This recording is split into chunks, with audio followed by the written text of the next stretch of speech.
When a home struggles to sell, most people assume the issue is price, condition, or the market. In reality, many sales are won or lost long before the buyer ever walks through the front door. In the way the home is described, positioned, and explained.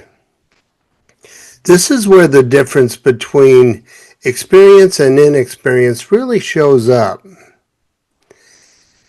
You got to understand that every home has something that isn't perfect. Sometimes it's obvious, and sometimes it's emotional, and sometimes it's just out of step with the neighborhood. The mistake I see over and over and over isn't that these issues exist, it's how they're handled, or worse, how they're avoided. One of the most difficult situations an agent can face is the death of someone in the home. And I encountered this in Rock Point, where a well-known resident passed away in the home he had lived in for over 40 years. The common approach is to say nothing up front, wait for an offer, and then quietly disclose it later, hoping the buyer doesn't notice or doesn't care. I chose a different path. In the property description, I included this language. The owner's last wish was to pass away in his home of 40 years. His family graciously honored that wish.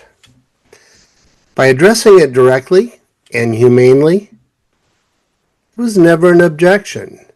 The home sold to the first buyer who walked through, and because there was nothing left to discover, transparency didn't hurt the sale, it protected it. The same principle applies even when the issue isn't emotional, but instead physical.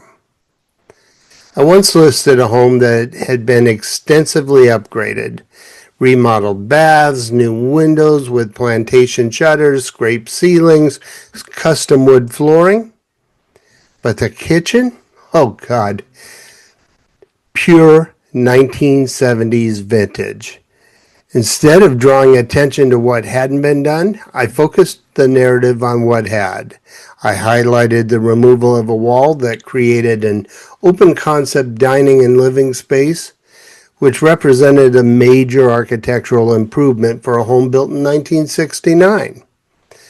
The photography reinforced that story. Warm lighting, clean lines, one honest, uncluttered photo of the dated kitchen, and we just moved on.